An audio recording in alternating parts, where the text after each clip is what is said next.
Welcome to my YouTube channel. Today in this video we will discuss about Mealy and Moray machine and conversion from Mealy machine to Moray machine. Time waste किए बिना video को start करते हैं। जो Mealy machine होती है उसमें प्रत्येक ट्रांजिशन के लिए एक पर्टिकुलर इनपुट के लिए एक फिक्स्ड आउटपुट होता है। मशीन में जो इनपुट और आउटपुट को शो करते हैं वो ट्रांजिशन पर एक साथ शो करते हैं। फॉर एग्ज़ाम्पल यहाँ पर हमारी एक मिली मशीन दी गई है और उसमें जो हमारी दो स्टेट हैं, स्टेट ए और स्टेट बी। जब हम इनपुट 1 देते हैं तो आउटपुट मिलता है हमें बी और जो ए है वो मूव करता है ए पर। इनपुट 1 और आउटपुट बी के लिए जो ट्रांजिशन है उसमें कोई भी स्टेट चेंज नहीं हुई है। जब हम ए को इनपुट 0 देते हैं तो वो मूव करता है स्टेट बी पर और आउटपुट मिलता है हमें ए। तरीके से जब हमने बी को 0 इनपुट दिया तो आउटपुट मिला बी और जो ट्रांजिशन था वो बी का बी स्टेट पर ही रहा। बी को 1 इनपुट दिया तो आउटपुट मिला हमें स्मॉल बी। ट्रांजिशन था वो हो गया बी स्टेट से ए स्टेट पर। और जो यहाँ पर हमारा इनपुट सिंबल्स हैं वो हैं 0 और 1 और आउटपुट सिंबल है ए एंड बी। ये तो था मिले मशीन का कॉन्सेप्ट। अब डिस्कस करेंगे मोरे मशीन के बारे में। जो मोरे मशीन होती है उसमें हर एक स्टेट के लिए एक फिक्स्ड आउटपुट होता है और जो आउटपुट होता है वो स्टेट के साथ ही शो किया जाता है, ट्रांजिशन के साथ इनपुट के साथ शो नहीं किया जाता। फॉर एग्ज़ाम्पल हमारे पास एक मोरे मशीन है जिसमें 2 स्टेट हैं, स्टेट ए और बी, और इसमें जो आउटपुट है वो स्टेट के साथ शो किया गया है। जो इनपुट सिंबल है 0 1 और output symbol A and B. हम देखते हैं कन्वर्जन कैसे करते हैं मिले मशीन का मोरे मशीन में। क्वेश्चन बहुत इम्पोर्टेंट है और यूनिवर्सिटी एग्जामिनेशन में पूछा जाता है। तो यहाँ पर हमारा एक एग्जांपल है जिसे हमें मिले मशीन को मोरे मशीन में कन्वर्ट करना है। ये कोई हमारी मिले मशीन हमें गिवन है तो इसमें जो इनपुट सिंबल है वो है 0 और 1 और जो आउटपुट सिंबल है वो भी 0 और 1 की फॉर्म में ही है। मोरे मशीन में कन्वर्ट करने के लिए मिले मशीन को सबसे पहले मिले मशीन की ट्रांजिशन टेबल बनानी है ट्रांजिशन डायग्राम की हेल्प से। टेबल बनाने के लिए क्या करना है, जो हमारी स्टेट है उन सारी स्टेट को लिख लेना है और जो हमारे इनपुट सिंबल है उन इनपुट सिंबल को ऊपर लिख लेना है। इस तरीके से जो इनिशियल स्टेट Q1 है वो 0 इनपुट के लिए Q1 स्टेट पर ही रह जाती है और आउटपुट मिलता है हमें 0।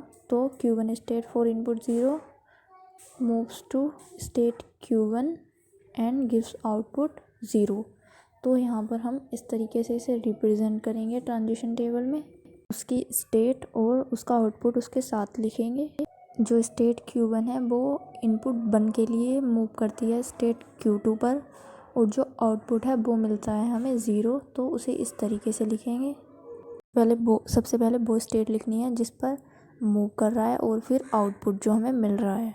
स्टेट Q2 के लिए निकालते हैं अब। जो स्टेट Q2 है जब उसे हम इनपुट सिंबल 0 देते हैं तो वो हमें आउटपुट देती है 1 और सेल्फ लूप है इसलिए वो Q2 स्टेट पर ही मूव कर रही है। तो यहाँ पर Q2 1 लिख लेंगे और जब हम Q2 स्टेट पर इनपुट देते हैं 1 तो हमें आउटपुट मिलता है 0 और जो हमारा स्टेट है वो हो जाती है चेंज। हम पहुँच जाते हैं Q3 स्टेट पर। तो Q2 for input 1 to state Q3 and output आएगा 0। लास्ट स्टेट है Q3। जब Q3 स्टेट पर इनपुट 0 दिया तो उसने मूव किया Q2 स्टेट पर और आउटपुट दिया हमें 0।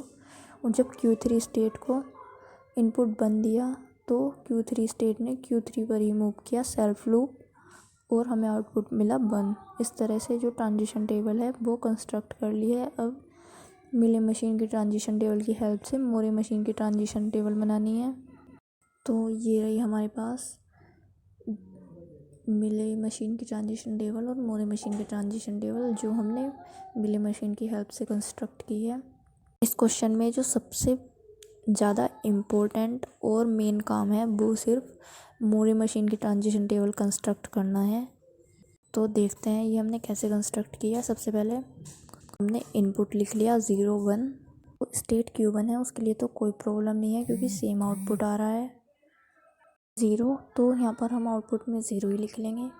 और जब हमें स्टेट Q2 के लिए फाइंड करनी है तो जो मिली मशीन है उसमें Q2 के लिए जब हम 0 इनपुट दे रहे हैं तो 1 आ रहा है और 1 इनपुट दे रहे हैं तो 0 आ रहा है। तो यहाँ पर एक प्रॉब्लम जनरेट हो रही है, जो आउटपुट है वो सेम नहीं है। तो इसे हमें कैसे सॉल्व करना है इस प्रॉब्लम को, स्टेट है उसे स्प्लिट कर देना है। जहाँ आउटपुट 0 मिल रहा है उसे Q2 0 मान लेंगे। जहाँ कहीं भी हमें आउटपुट 1 मिल रहा है तो उसे स्टेट Q2 1 मान लेंगे, ठीक है। तो सबसे पहले 1 के लिए सॉल्व करते हैं। तो जो स्टेट Q2 1 है वो 0 के लिए जा रही है Q2 1 पर और 1 के लिए Q3 0 पर। Q3 0 का कॉन्सेप्ट भी अभी क्लियर हो जाएगा। और जो हमें आउटपुट मिल रहा है वो मिल रहा है 1। जो Q2 स्टेट है उसे हमने स्प्लिट कर लिया है Q2 1 और Q2 0 स्टेट में। जो ट्रांजिशन रहेगा वो तो सेम ही रहेगा, चेंज होगा सिर्फ आउटपुट। के बाद जो Q3 स्टेट है उसके लिए भी यहाँ पर 0 और 1 दो आउटपुट मिल रहे हैं हमें, उसको भी स्प्लिट करना पड़ेगा Q3 0 में और Q3 1 में। सबसे पहले Q3 1 के लिए देखते हैं। तो Q3 1 पे हमें आउटपुट मिलना है 1 और Q3 0 पे आउटपुट मिलना है 0 और जो ट्रांजिशन है वो रहना है हमारा सेम। तो इस तरीके से बहुत ही ईजीली ट्रिक से जो मोरे मशीन है उसके लिए ट्रांजिशन टेबल कंस्ट्रक्ट कर सकते हैं। ये एक ट्रिक है, सिंपल ट्रिक है। जहाँ भी दो आउटपुट मिल रहे हों उस स्टेट को स्प्लिट करो और जो भी दो आउटपुट हों उन दोनों आउटपुट को अलग अलग करके उस स्टेट के साथ कंबाइन कर दो और वो दोनों आउटपुट उसके आउटपुट में शो कर दो। ट्रांजिशन टेबल तो बन गई है, अब बनाना है ट्रांजिशन डायग्राम। तो जो ट्रांजिशन डायग्राम है मोरे मशीन के लिए, तो जो मोरे मशीन होती है उसमें आउटपुट स्टेट के साथ शो करना होता है। तो सबसे पहले जब हमारी Q1 स्टेट थी तो इनपुट 0 दिया, आउटपुट मिला हमें 0। जो ट्रांजिशन हुआ वो Q1 का Q1 स्टेट पर ही हुआ। जब इनपुट 1 दिया तो जो हमारा मूवमेंट था वो हुआ Q2 0 स्टेट पर और आउटपुट मिला 0। तरीके से ट्रांजिशन टेबल की हेल्प से ट्रांजिशन डायग्राम ड्रॉ कर सकते हैं और ये हमारा ट्रांजिशन डायग्राम आ जाएगा। तो आई होप आपको समझ आया होगा, वीडियो अच्छी लगी हुई होगी। तो अच्छी लगी है तो प्लीज़ लाइक कर देना और एक कमेंट कर देना और चैनल को सब्सक्राइब कर देना। Thank you for watching the video.